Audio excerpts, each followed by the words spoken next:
Hi, I'm Ned Smith from Arizona Outdoors. And I'm Reed Peterson, welcoming you once again to Arizona Outdoors. Thanks for allowing us into your home. For the last month and a half, our show is concentrated on fishing. Tonight, we're going to leave the lakes and the streams and return to the field.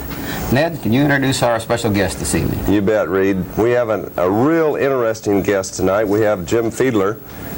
He's president of the Arizona Desert Bighorn Sheep Society. He's a sportsman. He's also the investigator for the Arizona Game and Fish Region 6, which takes in all of central Arizona. And Reed, you've got a whole list of credentials besides that on Jim. Well, Jim, we're really happy to have you here tonight because, you know, I had the opportunity as an outdoor writer to say a few things about you a couple of months ago, and it was a real pleasure to do so because you're one real bright and shining light on this outdoor scene. Thank you, Reed.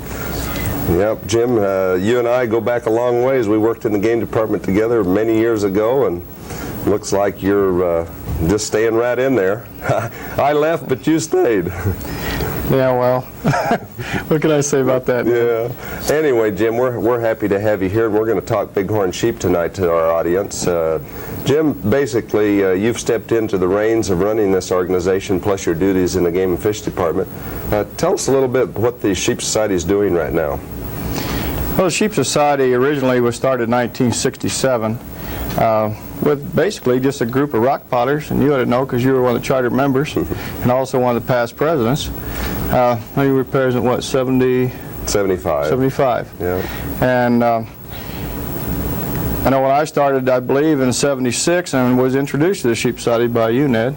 And I believe then we had an annual income of approximately $5,000. Last year, our not net income, but gross income was $253,000 that we had raised for the sheep in Arizona. And we're really happy to do that. Our goals are pretty singleness of purpose, like Ducks Unlimited, only we're for the sheep, and we don't get involved with other, you know. Well, let me throw a little plug in for you there, Jim. You know, there are many, many strong preservationist groups around the country. And fortunately for the sportsmen of Arizona, the Bighorn Sheep Society is kind of a shining light among them all, because even these preservationists seemingly can't find any fault with the Desert Bighorn Sheep Society. It really blows their mind that here you have a group of sportsmen, many of which have already killed their once-in-a-lifetime sheep, that are out there packing cement into back things, looking out for the welfare of the sheep. I think it's super, and it's a great thing for the organization, and I know it's a great thing for the sportsmen of Arizona. No, I can't say, but I agree with it. You know, boy, I'm just amazed at the amount of money that you raised here in this last year. You know, you raffled off a ticket or a chance for a bighorn. What did you receive on that raffle last year, Jim? Okay, we had two permits last year, Ned. We had one was a raffle, which we ended up getting $82,000 by the time we got our interest on the money. We also auctioned off another permit, and we received $64,000 from that. Between the two of them, with the interest and everything, we ended up with $155,000 that we turned over to Game and Fish for sheep in the state. We also had a fundraising dinner in January of last year. We netted $32,000 on that in one night. And this year we again had a fundraiser. We netted $38,000 this year. Oh, yeah. And that money is going to be used for waterhole development and stuff for wildlife in the western part of the state, predominantly the western part. Well, you know, we're going to go to a commercial here in just a few seconds. And when we come back from the commercial, maybe we can talk a little bit how you're spending this money. Great, sounds good. So if we're ready for that commercial, we'll just go to it right now and take a look at one of our good sponsors here on our show.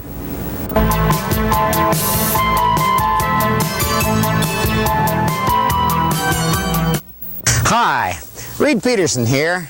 If there's one thing I hate to have on a trip, it's trouble with my tires. About a year ago, I bought a set of Big O tires, as you can see here. And without question, they're the best set of tires I've ever owned, and I've bought quite a few over the years.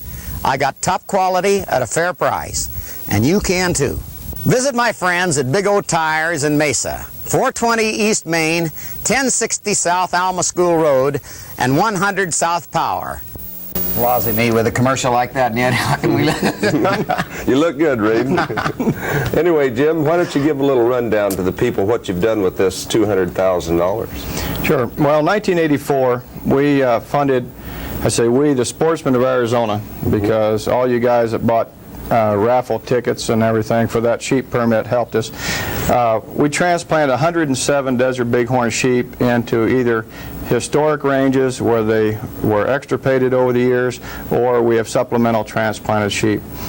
53 of those sheep came from Region 3, Game Fish Region 3, which is in the Kingman area, which is an Elsonized subspecies of desert bighorn. 37 of those went into Paria Canyon, 5 went to Grand Wash Cliffs, 10 were traded to the state of Colorado in exchange for 100 pronghorn antelope, which the Game and Fish Department reintroduced near Fredonia, Arizona. And then they also had one 3-year-old ram went to Hendrick Canyon in the Virgin Mountains as a supplement to one of the rams that had died there. In Region 4 out of Yuma, the Mexicana subspecies, we transplanted 54 of those, 16 sheep within 2 releases into the Eagle Tail Mountains, 8 to Redfield Canyon, and 30 went to Coffee Flats and the Superstitions, well, you've which been busy. Brought sheep back into the main complex of Superstition Mountains outside of Horse Mesa. We did a sheep transplant in Horse Mesa last year. Well, without this money, you couldn't even started to do any of this. Well, those transplants cost $63,000 that the sportsmen of the state put up. We also bought a transport trailer for Game and Fish. The one I had was pretty rickety. In fact, it overturned bringing some antelope back a couple years ago. And anyway, they have a new trailer. It was $11,000. We sponsored follow-up monitoring of the herds in the Eagle Tails, which cost us $10,000 a year. That's a 3-year ongoing study. We gave the department $26,000 for helicopter time to monitor the herds that we've already transplanted. And then just recently we bought a new gas jackhammer. It's called a Pine Jar from Sweden for $3,250 that we use in our waterhole projects. Well, Jim, what we're going to do right now, just before this tape rolls, these water holes, let's talk just quickly. This is what cements the society together that we're going to be viewing in the next few seconds. It's what started the society, going out and building water holes, and let's run the tape now, and then when we come back from it, we'll talk about it a little bit. All right.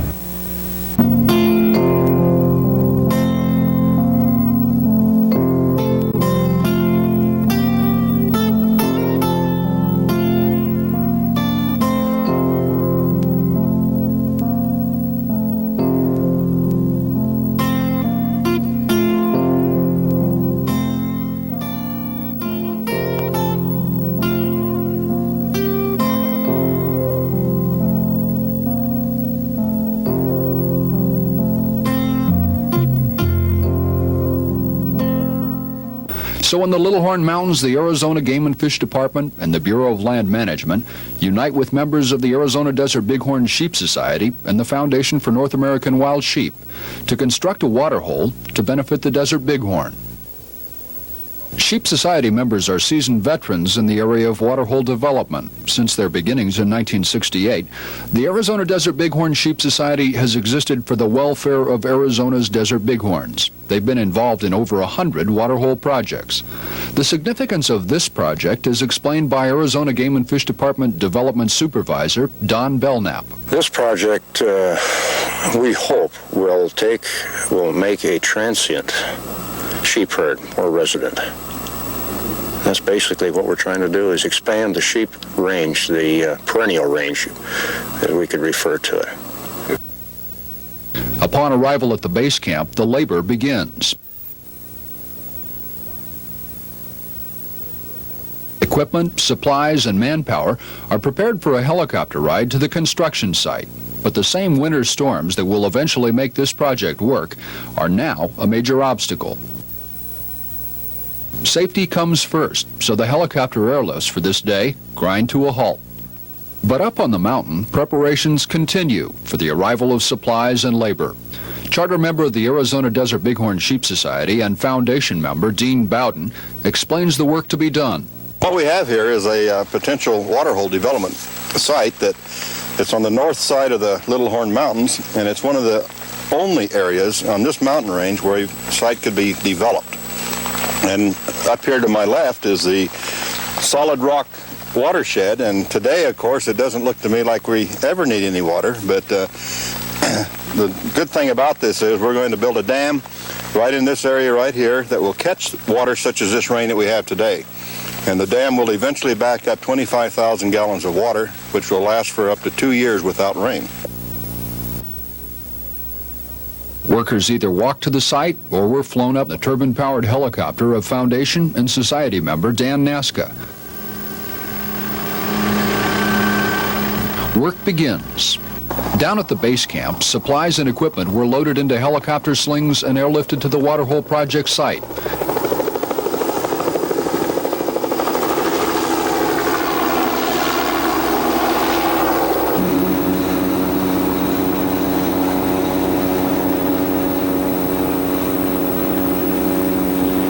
As the supplies come in, they're organized so that they're out of the way until they're needed. Level ground is at a premium up here.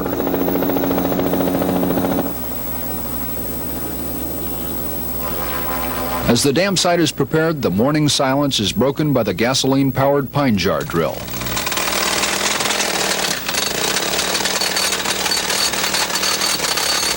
The rebar framework for the retention dam is gradually woven.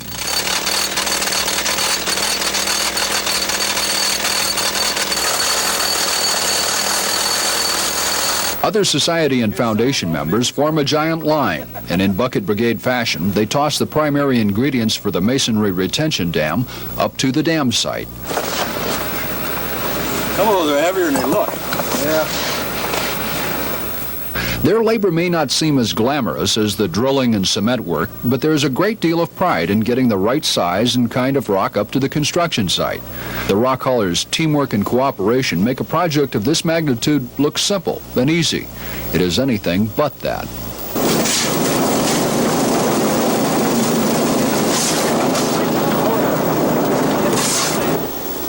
As the day progresses, the canyon becomes partially barricaded by the masonry holding structure.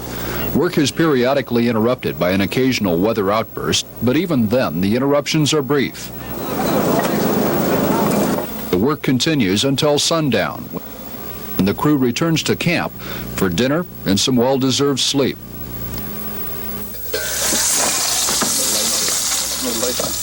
The next morning starts much the same as the one before. During the night, there have been some new arrivals, and these members show considerably more enthusiasm than the workers who had already put a day of hard labor under their belts. Again, the rock lines form as the cement mixing crews and masons work feverishly to complete the massive project in one weekend. Everyone pitches in. The once quiet desert canyon is bursting with the sounds of heavy construction.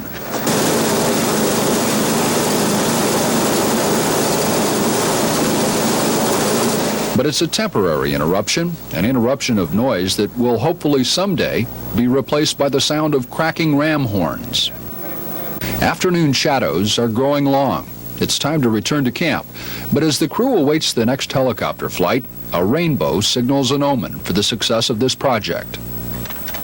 After dinner, around the campfire, the conversation reflects a genuine concern for wildlife. And for all those who share a campfire, this is a time for reflection.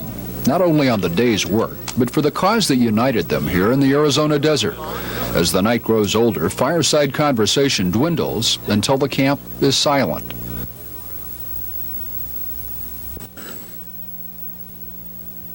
Again, the work starts. The rock lines search for new building materials. The morning silence is broken by the growl of the cement mixer. Now the rock line passes rocks to fill the hog wire basket that will eventually act as a filter for debris carried down the canyon by floodwaters. The riprap dam will keep this water hole from filling up with silt and debris. The masonry work nears completion, and the rock line passes just enough rock to complete the riprap dam. When the drag wire basket is full, it's wired shut. The bowl of the catchment is cleaned and then coated with sealant to prevent possible leakage. Further down the mountain, 2 fiberglass tanks hold water piped down from a smaller retention dam. A float valve will keep a small fiberglass tank full even if the larger retention dam temporarily dries up.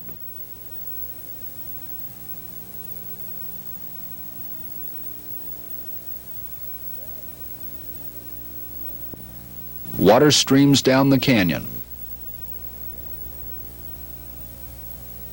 The water hole has filled. Seaver's tank now has enough water to provide a life-sustaining supply for the upcoming year.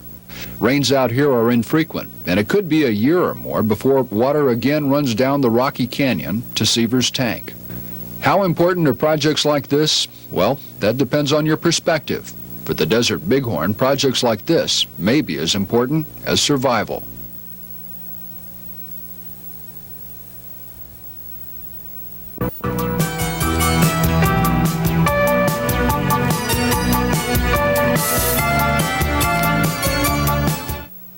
When it's time for you to buy tires, you owe it to yourself to stop in at Big O Tires. The warranty on Big O Tires is absolutely the best around.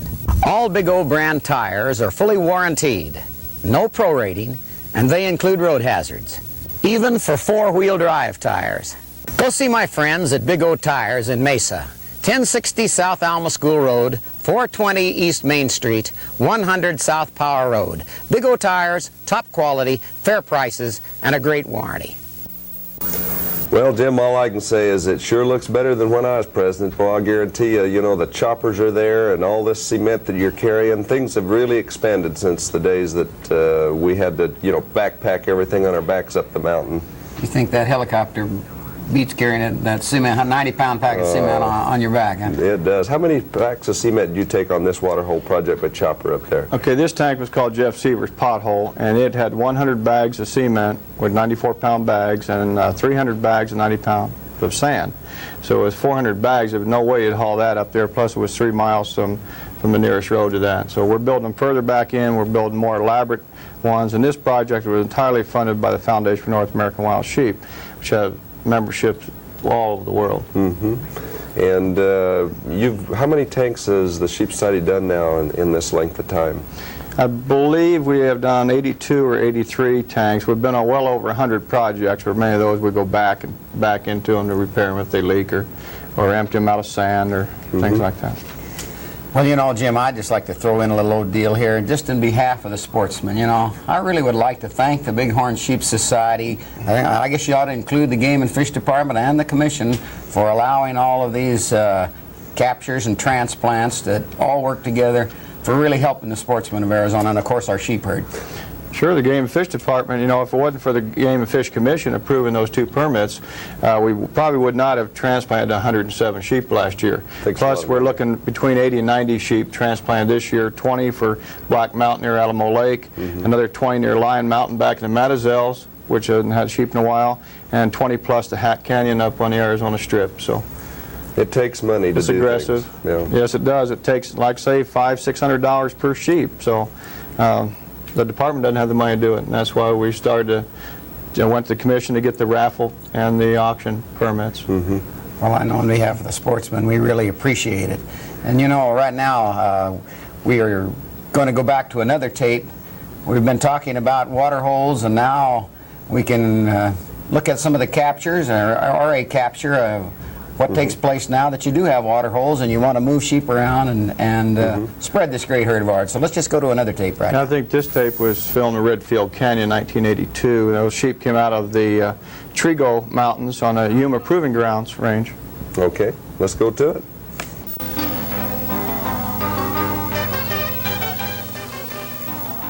Equally frantic, the helicopter maneuvers the sheep into a position where it can be safely darted.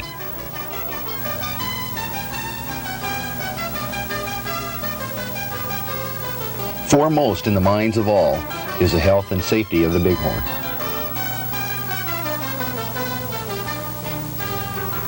Any relocation effort can only be successful if the captured animals are in good condition.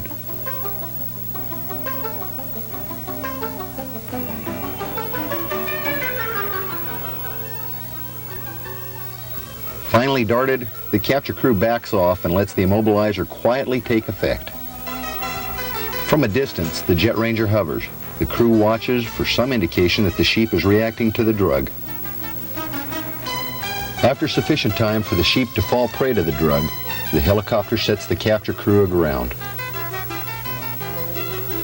The biologist quickly makes his way up the slope while the Sheep Society assistant gathers the net and waits for the bighorn to be taken in hand. Like a delicate instrument, the precious cargo is loaded into the net. When crew and sheep are secured, the signal is given and the sheep is gently lifted skyward for its journey back to camp.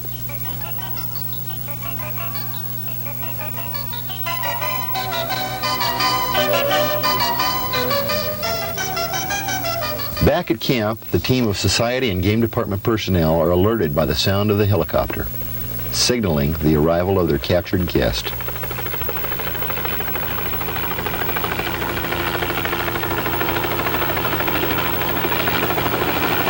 Upon its arrival, the sheep is gently lowered into the hands of the awaiting crew.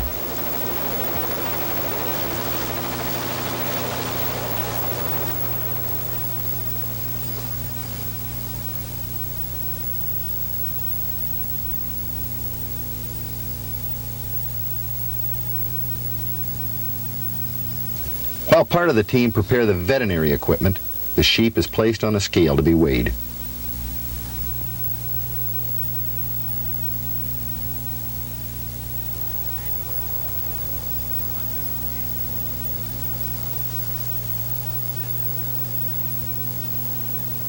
The immobilized guest is then placed on a makeshift table where it is examined by the veterinarians.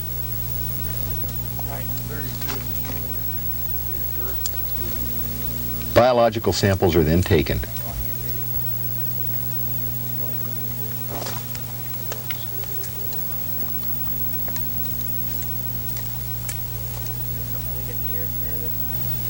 Blood samples are drawn to further check for diseases and overall health condition. Put a radio collar on it.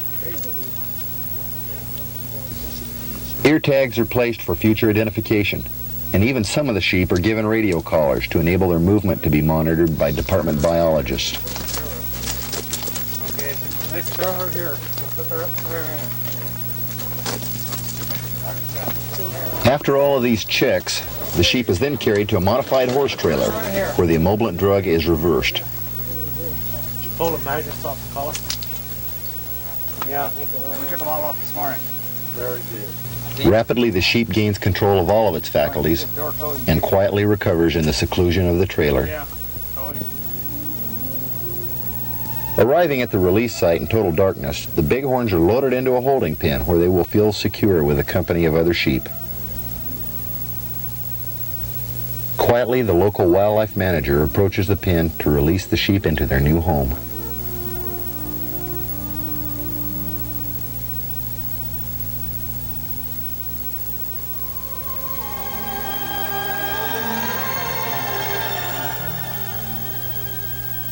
Finally convinced that the open gate signals freedom, the bighorn bolt.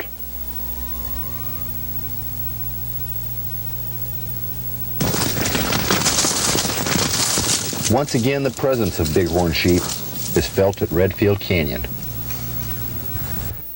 Well, Jim, that was really spectacular to see that many sheep captured down there and all this money being well spent. You know, a lot of the people don't realize really that anyone can join the Sheep Society. And we've got a number up now, and you can start calling and talk to Jim or I or Reed, whatever you'd like to do. But Jim, tell the people, all walks of life join the Sheep Society, don't they? That's right. We have doctors, lawyers, Indian chiefs. We've got just about everybody, and we have a good time in these projects. Anyone interested in joining the society, I would urge you to call 957-0773. That's 957-0773, and ask for Gloria. And just tell her to send you the information that you want to be a member of the Arizona Desert Bighorn Sheep Society, and we'd love to have you. That's great. Well, you know, we've got a phone call already, Reed. We better start taking some of these calls for Jim. These calls then. Hello, you're on the air.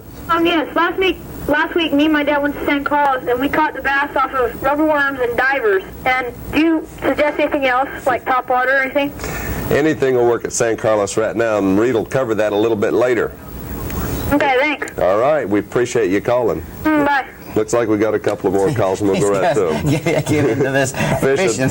We can't break them up. Hello, you're on the air. Hi. I was wondering, is it possible, the way the sheep are going and with regulations and everything and good protection, can they be transplanted almost indefinitely so that maybe we would never see it, but maybe in a couple hundred centuries there might be bighorns everywhere in the desert again? Well, that's what we're hoping for. You know, we're planting sheep back in the historic range right now, and that's all these transplants are either into a historic range where they once were or no longer are, or we're supplementing transplants where they are, but for one reason or other their population is diminished. So there's real no limiting factor except habitat. That's the biggest problem with all wildlife is limited habitat. Of course, you know, when people build a house somewhere, then they're not going to have a sheep there. Yeah. Okay, thank you. Thank you. Thanks for calling. Hello, you're on the air. Yes, I have a question for Jim. What is the type of area the bighorns like to run in as an altitude type of country? High country? Well, I think it depends on what you're talking about, desert bighorns, Rocky Mountain bighorns. On our desert bighorns, the ones that are in the southwestern corner of our state, the ones that we're transplanting around now, for the most part, tend to stay in the lower third of the mountain range, and sometime in the year they'll get up in the upper parts. Surely when they're getting hunted and stuff, like any wild animal, you know, will seek the roughest place they can get to. But generally the desert's really a low elevation, basically, and the Rocky Mountains are more up around Morenci, up in the high blue country. That's true. The Rocky Mountains would prefer more of a juniper type country, a little more cover in it than the desert sheep. Yes, and one more question. Do you, when you try to capture these bighorns, you try to go for an even amount of males and females, or just what you can get? Normally we go 6 ewes to 1 ram. When I spoke about the eagle tail, 2 transplants here, those 16 sheep and those 2 releases, 6 were ewes and 2 rams out of each of those. So we try to go to 3 or 4 at least to 1 for the ewes. Okay, thank you. Thanks for calling. We've got a couple more, about a minute from our news, so we better move right along. Hello, you're on the air. Yes, is that a place with the ram? Is it just for habitat and to keep them from going extinct, or is it for hunting areas? It's for both. There's no sense in saying we don't want to hunt the sheep. We want to get the sheep back, and of course the only populations you ever hunt, are surplus animals. We never hunt animals that are going to extinction. These animals, we have as many now as California. California doesn't have a hunt, and their sheep aren't doing any better than ours are, so hunting does not appear to hurt them at all. So, do you know any areas that there is better hunting for bighorns? Yes, we have quite a few areas, and this probably the best area in the state would be the Kofa Game Range. And the Aravaipa Canyon. And the Aravaipa Canyon for the largest, although they don't have very many permits. How much? Is there a good chance of getting drawn? Oh, it's a very slim chance of getting drawn. Now this year there are only 54 bighorn sheep permits in the state, plus the 2 special permits, 1 raffle, 1 auction. Okay, thanks. Bye. Jim, we're out of time. It looks like we sure want to thank you for being our guest this week with Arizona Outdoors. We thank you again for coming. Well, it was great to be here, guys. Thank you for inviting me.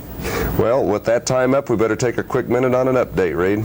Okay, before I start the update, if you are interested in joining the Arizona Desert Bighorn Sheep Society or buying a raffle ticket from them, you can call this number that you see listed on your viewing screen. Our outdoor news update.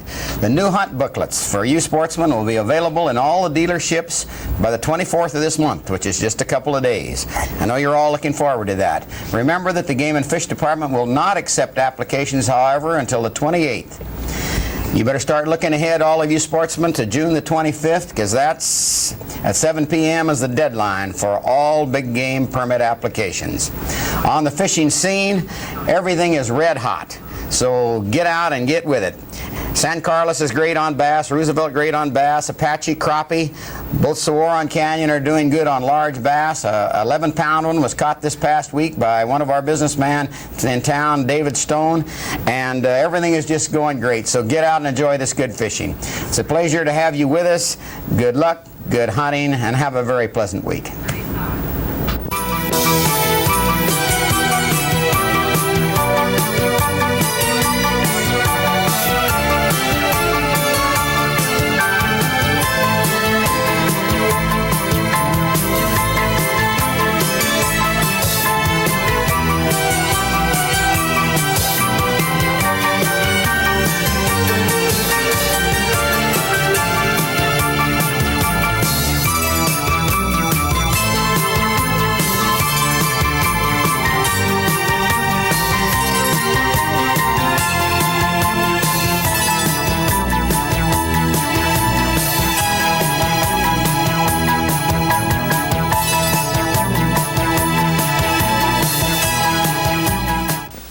mortgage payment, car payment, food, miscellaneous expenses, oh, and don't forget lunch money.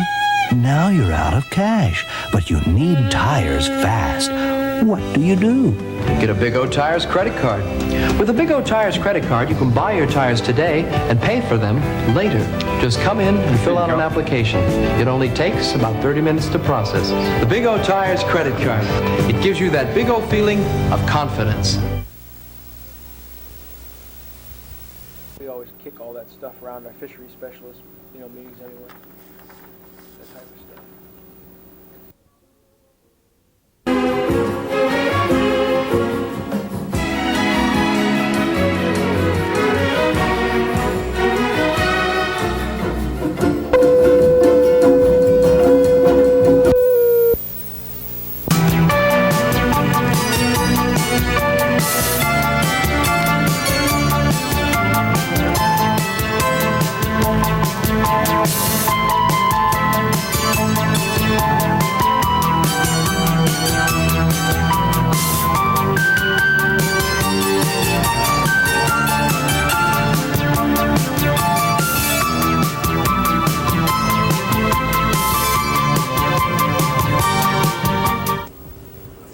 Hi, I'm Ned Smith. And I'm Reed Peterson, welcoming you once again to Arizona Outdoors. Thanks for allowing us in your home. Last week we left the streams and lakes for the field, where we featured the Arizona Desert Bighorn Sheep Society and the organization president, Jim Fiedler. Tonight we return to the Central Arizona Lakes for a special show featuring one of the projects of Anglers United, along with the Arizona Game and Fish Department. Ned, how about introducing our special guest? We have a great guest tonight. We have Jim Warnicke from the Arizona Game and Fish Department. He's the fishery specialist for Region 6, which encompasses all central Arizona.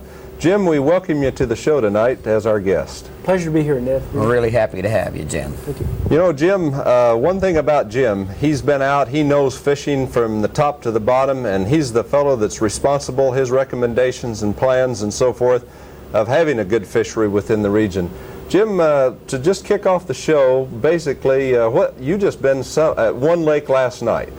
Yeah, as a matter of fact, I was out at Lake Pleasant, and I was doing a little chart recording of some of the white bass grouping at that lake after sunset, because I had noted such good success over the weekend upon the Memorial Day patrol. A lot of people were catching good numbers of white bass at Lake Pleasant. So it hasn't slowed down at all then? It really hasn't, even after the spawn, that it seems to be doing quite well.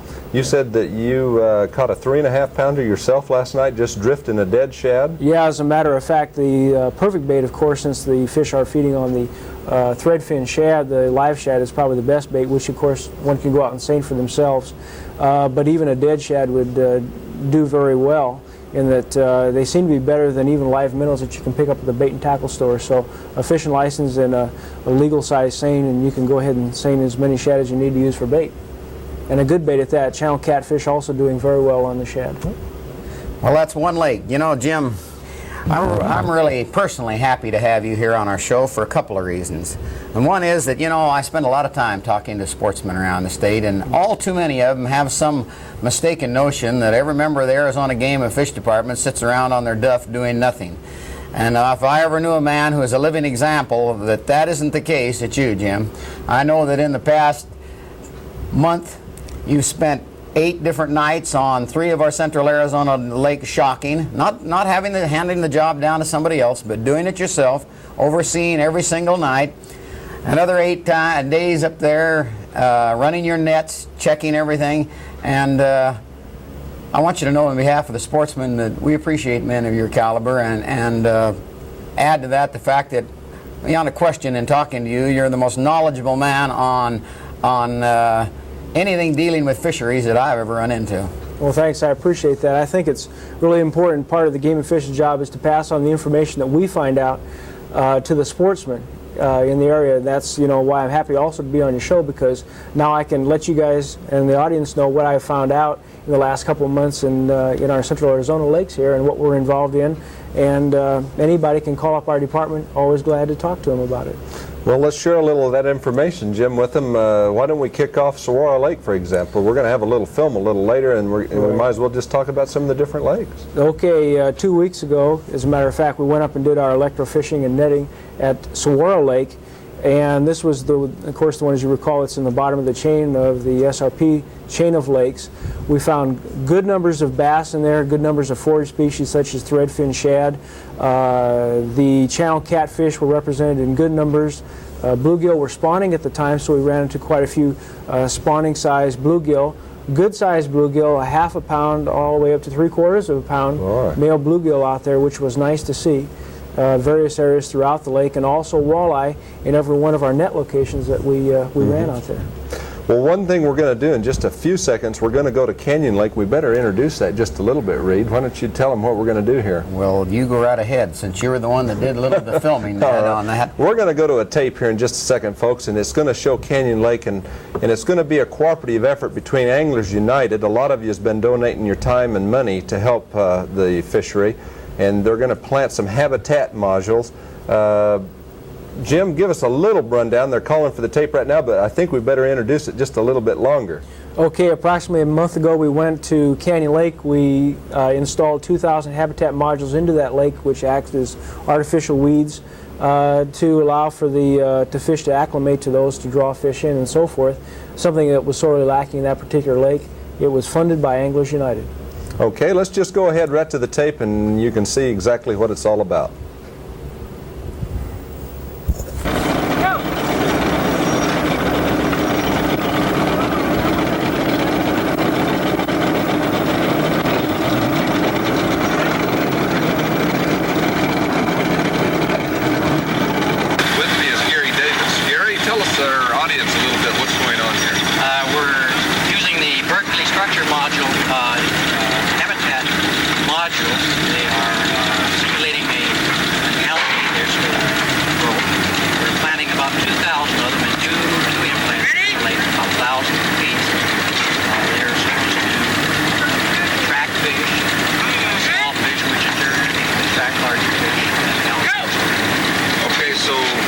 In this particular area, it's off limits to motors and so forth, and it should be good if the Canyon Lake stays pretty level. Then how deep of water are you planting in?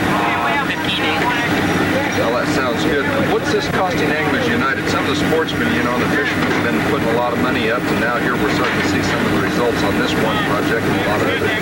We're putting out $1,850 for the modules themselves, and also an additional $1,200 for school year, which will be used not only to monitor this project, but other projects the state has coming. Well, there you have it from Anglers United. Gary Davis, who's heading it up. You're executive director of Anglers United. He's executive director, and he's doing a good job. He's going to be all over the state. I understand we're going to have some more banquets.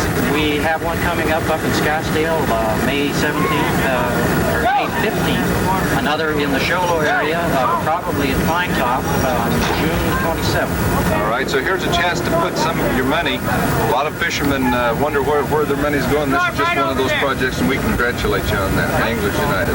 Right where you have a hole.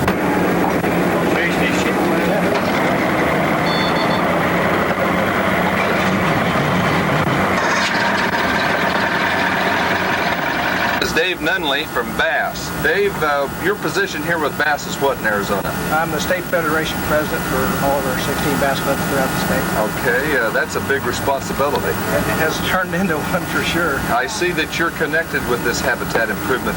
What's Bass doing along with Well, the game? basically, indirectly, we got involved. We had a little carryover money from our Bartlett tagging program that they helped use on it. And we also came up to give them some boats if they needed some help. And we also brought lunch for everybody. So that's super. Some pop and lunch for everybody that's up there doing all the hard work. We thought we'd at least contribute that way. Well, you know, this really looks like something good. Anglers United, Bass is involved, Game and Fish all working together. It looks like we're doing things for the bass fishermen, the warm water fishermen. Right. Well, you know, U.S. Bass did this up at Meade last year, and they're having some excellent results up there. And if it goes well here, we'll all be jumping in and putting some more monies into making it work, and possibly some of the other lakes. But this is an ideal lake to try it in, because, as you know, it's pretty void of any kind of real good habitat. That's true. There's some awful big bass in here, but not many of them. Yeah, and if you don't use the wrong kind of bait, their state records still run around here, we know. Now, you're not talking dynamite, are you? Well, TNT spinners, whatever you want to call it. Well, that's good. Well, I'm glad to see bass involved in this. This is going to support all the fishermen. Well, we think it's great. Anglers United has really done an excellent job, and we're just glad to be a very small part of it. Well, that's good. Well, folks, there you have Dave Nunley from Bass, and we're here at Canyon Lake, and we hope that in a year or two we'll see some great results from this first experiment with these modules. I think you'll see some before that year's up. Great, Dave. Thanks again. Thank you, Dave. We're looking for some direction.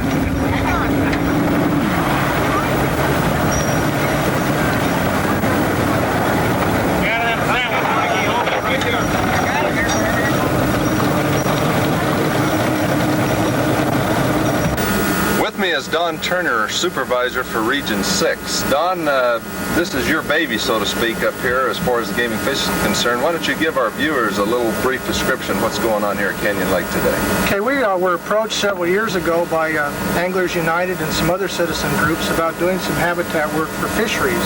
And in 1983, we proposed that we look at habitat structures and underwater obstructions within the lakes in the Central Valley to improve the quality of our fishing and to improve the quality of our fisheries habitat. I don't know if your listeners are aware or not, but these central lakes are desert impoundments with very steep canyon sides, and we don't have many shallows that are productive to produce small fish. So one of the answers is to go in with some sort of artificial devices. And our first thought was to go with brush piles. And since these are storage reservoirs and electric reservoirs, we were worried about the brush piles migrating to the turbines and stuff. And somebody came up with the idea of these Berkeley habitat modules. These have been used in Lake Mead with some success by the Nevada Fish and Game, and we thought we'd try them here. The department's done inner tubes, tires, and wooden rods and stuff like that in Lake Havasu. And we have 2 or 3 good sites here in Canyon Lake that we thought it would be a real Jim Dandy spot to try these out. Yeah, this is a monofilament, and they're about 6 feet long. The ones we put in are 6 feet long. This is just a sample. This is a small sample the company sent, but they have a zinc washer, and when we turn them loose, they kind of float down to the bottom and they anchor in place. And after about 3 days, up to about 3 weeks, the algae grows on them. So they float in the water like this, and they spread out. And of course, when the algae gets on them, then it attracts other little animals that eat the algae, and then the little fish come in to eat them, and then the big fish come in. And we installed these in bundles of 20, dropping them off the boat, and from some work we did on a swimming pool, we find out that they tend to spread out as they go down. So what we should have is 2 artificial reed beds with random patches of these monofilaments that should simulate a natural condition. And then you're going to go in and scuba dive on them, take a look at them. We'll be doing, Jim's going to come back out today, Jim Warnicke, our fishery specialist, and plot them on the chart recorder to see just how successful we were putting them out. And then we're going to dive on them. We're going to look at their random placement, we're going to look at fish use, and then we're going to interview anglers actually fishing over them to see how they do. One of the challenges for this region is that we have a very good bass fisheries. We have a lot of warm water fishing in the central Arizona. Matter of fact, we have over 1/3 of the recreational fishing angler use in the state. Last year we had 1.5 million fishermen use days. And that's warm water fisheries. You know? Yeah, you're not a kid. It's not trout. Well, there's a little trout in there. Yeah, but well, that's true. You do stock this lake with trout. Yes. We have some trout streams in the high mountain, but our primary fisheries is warm water. The other thing we're trying to do with the Central Arizona project is to go in before these reservoirs flood and build some units actually on the ground. So when the water comes up, we'll already be in place. Well, that's super. Well, you've heard it from Region 6, Don Turner. They're on the move, and they're doing things for fishermen, especially the warm water fishermen, so we tip our hat to the Game and Fish Department. Thank you, man. I'd like to thank all the citizens that helped us do this, because we can afford for a bare bones operation department, and stuff like this is what really counts for the fisheries. And with the corporation of donations like Anglers United, where fishermen are putting up their money, not only in license fees, but extra money. That's right, and it really goes a long ways. We appreciate the work from Anglers United and U.S. Bass and the other fishing And groups. Bass is here. And Bass is here. Yeah. So it's a united effort from a lot of different people that are helping improve bass fishing and all warm water fishing, and this is just the start, and if it's successful, it'll spread. You bet. All right, and thanks again, and just keep tuned now, and we're going to take a look at some of the other things. We're going to take a break now for a commercial.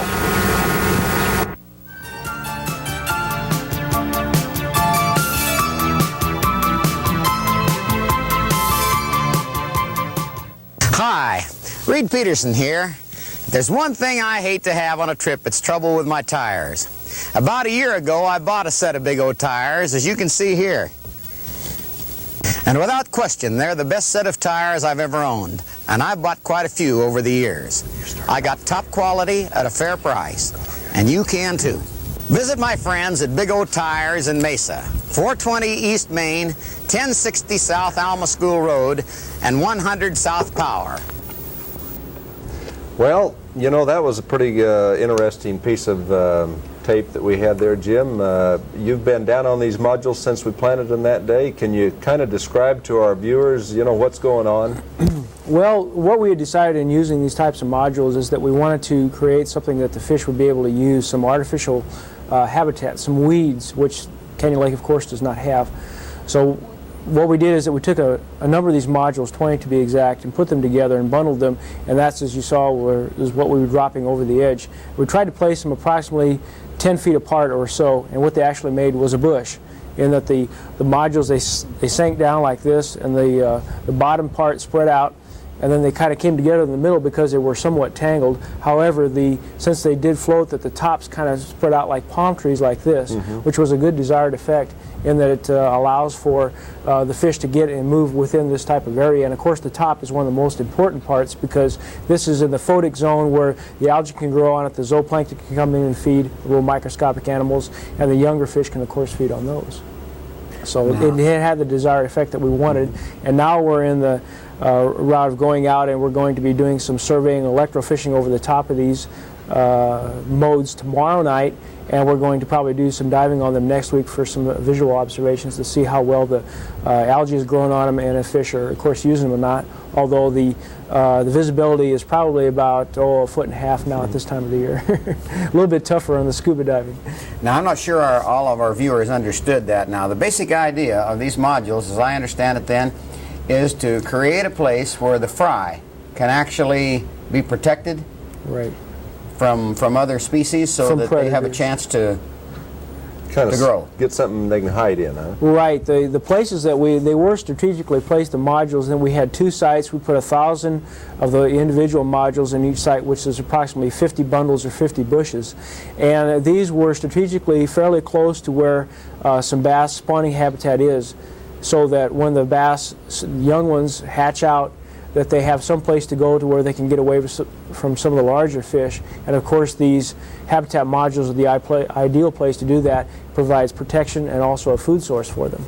Well, that's really neat. You know, it's too bad we don't have a real clear lake like some of these things that we were just up this last weekend on filming on Lake Powell, and you know, you could almost have underwater photography under there to show what kind of results you're getting. But down there, I guess you're lucky to see, as you said, 18 inches to a foot or two in front of your face, even at the best. Right, that's why we use our chart recorder, scuba diving, and also electrofishing to try and evaluate and find out how well they're doing.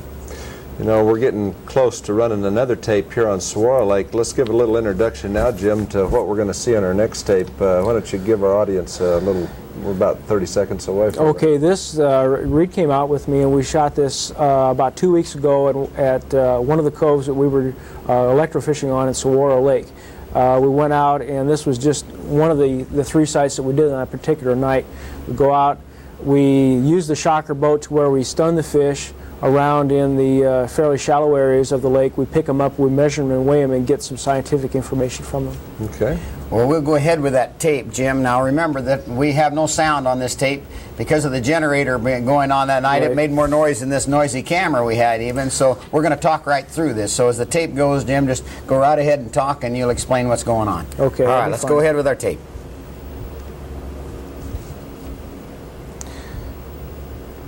Okay, this part here is standing on the bow of the boat, and we're dip netting up some of the fish that have been stunned in the field in the front of the boat. Of course, this is all done at night, right? Yes, completely done at night. And it gets a little fast and furious, as you can see, and once the fish are stunned, that it takes a little, we want to try and get out there and grab them. This is one of the large mouth bass that we picked up, kind of an average size one for that night, although it looks pretty good, right around 2 pounds. We measure it on the board, we put it in the bucket and weigh it. And I'm taking out some of the smaller fish that we do our measurements on, and we dump it in the live well. Well, I know that I was quite impressed by the fact, Jim, that you didn't just take time to do the bass like somebody might suspect that you would, that you measured every one of those little bluegill right along with right, and the shad and some of the other fish species.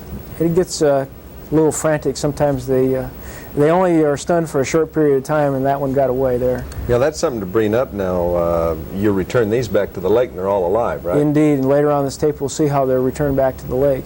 We're dumping them in the live well there. It's a 50-gallon recirculating tank that we have aboard the boat. Since the fishery is made up of the big and the small fish, that's why we take the time to do the small fish.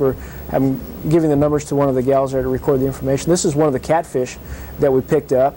The way our electrodes work, it will actually draw the fish into the area and stun them on the spot, and we can pick up the catfish right up off the bottom. Each one of those fish is, again, you measure every one of them, right, and weigh every one of them, and she records everything about them as you go. I know you just talked a steady stream as you went through there, and she recorded it as you went. This is one of our WMs that was helping us that particular night, Dave Carruthers from Young, and he's dumping all of our fish back into the lake after we do a certain section of shoreline. We return the fish back to the lake, and as you can see, we suffer very little mortality on them.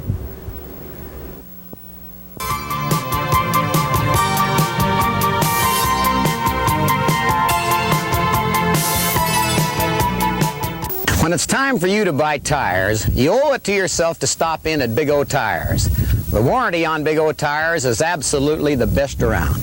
All Big O brand tires are fully warranted, no prorating, and they include road hazards, even for four-wheel drive tires. Go see my friends at Big O Tires in Mesa, 1060 South Alma School Road, 420 East Main Street, 100 South Power Road. Big O Tires, top quality, fair prices, and a great warranty. Well, before we go any farther, Jim, before we ask you any more questions, if any of the callers have any of you viewers would like to call in, the numbers will be printed there. Just go ahead and start calling right now as we go ahead and talk, and we'll start taking phone calls just as fast as they come in. But the other night, you know, it was quite interesting to me, Jim, to just see that thing. Of course, behind the camera, I didn't get to see as much as I wanted, but I was amazed. You shocked every kind of fish in the world out of that thing. About how far does that shocker take place? How effective is it? It's effective to a depth of approximately 10 feet. It makes a nice 10-foot electrical field right in front of the boat to where we can actually dip the fish up in that field. We got callers right now, so we'll just go ahead and start answering questions. Hello, you're on the air. How you doing? Good. And you tonight? Oh, just fine. I talked to you earlier. I want to ask a few questions about Roosevelt Lake. Have you checked that? Yes, the last report that we had on Roosevelt Lake from this last weekend, of course, was the catfishing was good to excellent up there because they're kind of in their spring run right now. And the bass fishing was a little bit slow, although they were picking up a few here and there, primarily by trolling. That's what the manager told me. That's good. Well, that's what I wanted to find out. Thank you. You bet. Hello, you're on the air. Go ahead again. Hello, you're on the air. Hello, I'd just like to ask Jim if he can tell us where specifically those modules were placed in Canyon. Well, I can tell you specifically, and we are interested in, of course, if fishermen are catching fish off the top of the modules. Basically, the area that we put them in was by the mouth of Tortilla Creek, where that enters into the lake, and also over by, I think it's by Laguna Beach area, which is by the Boulder Picnic area, which is in a closed area to motors, I believe. Okay. Thank you very much. You bet. Thank you for calling. Hello, you're on the air. Yes, I had a question for Jim. All right. The other night when you were shocking those fish up, what was the average size bass? The average size bass was much like the ones that you saw on the tape there, right around at 1.5 to 2 pounds, which was fairly average for Saguaro Lake. It has a little bit higher size, weight range than most of our other lakes. Canyon also very high as opposed to, say, Lake Pleasant or Roosevelt Lake. Where'd you shock most of them up at? Well, we had about 8 different stations along that lake. Some areas were better than others, but in general the main basin, coves and so forth seemed to be good areas. Where we were throwing our field was probably about 5 feet of water or less, so they were in fairly shallow areas. Okay, thanks a lot. Reed, this is Jay. Nice to talk to you. Yeah, thanks for calling in. Hello, you're on the air. Yeah, I'd like to know a little bit more about the walleyes up some of the lakes in the area. I hear a lot about catching bass and everything, but nothing about walleyes. And I've caught one walleye in 20 years in Canyon Lake, and I'd like to know more about catching them. You hit the magic button this time, and just the right man to answer. There's thousands of them in there. Jim, tell us about them. We've had a very successful stocking program for the walleyes in Canyon Lake, in that about 1.5 years ago, with the help of Anglers United, we stocked in 1.5 million sack fry. Those are 3-day-old fish into the lake. Had a good survival rate. We went back in this last year, and over the period of a year, they'd grown to be about 13 to 14 inches long in length. We had another stocking of approximately 2 million of these this last April. I guess that'd be last month.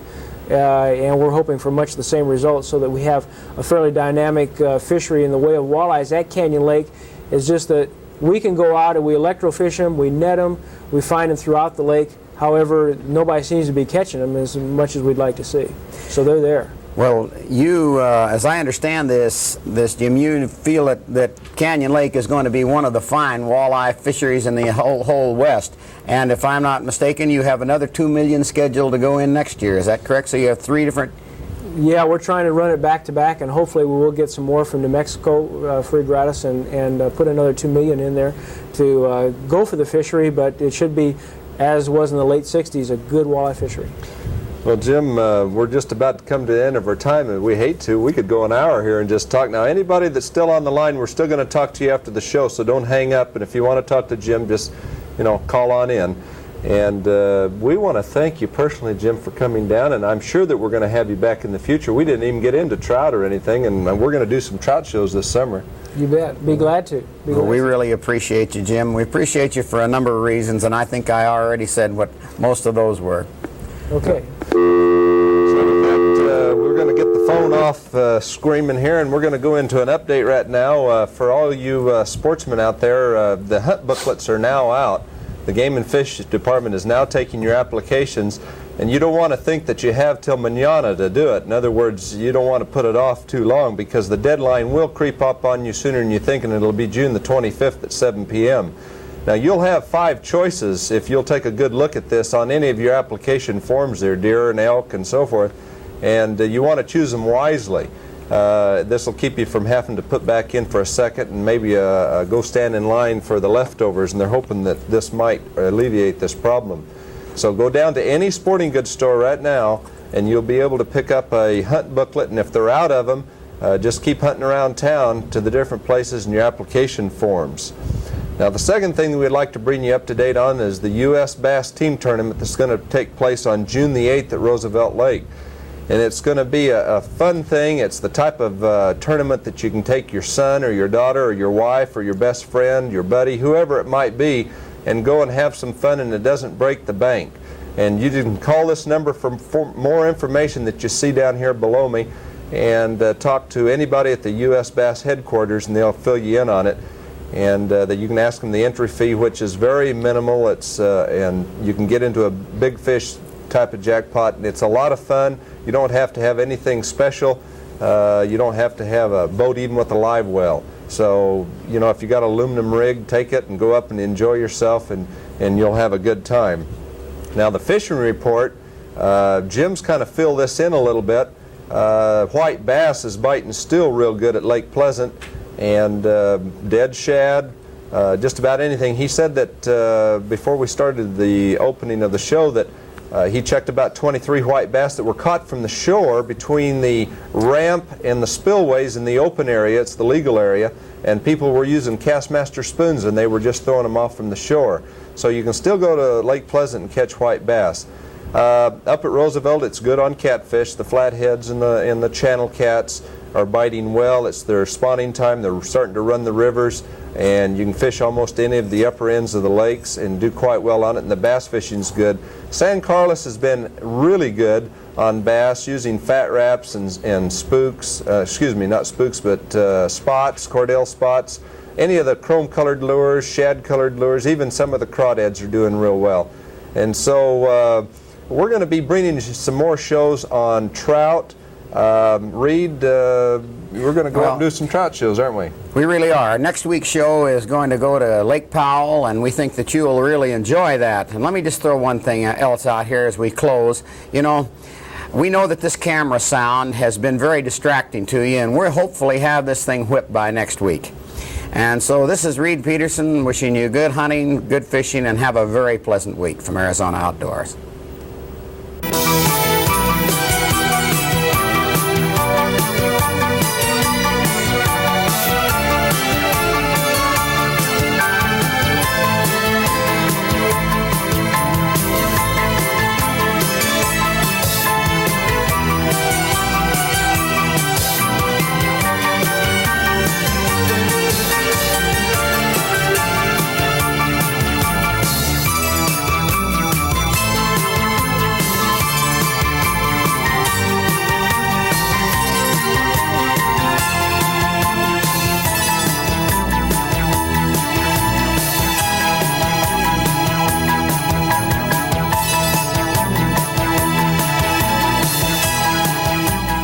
Not all tires come with a warranty.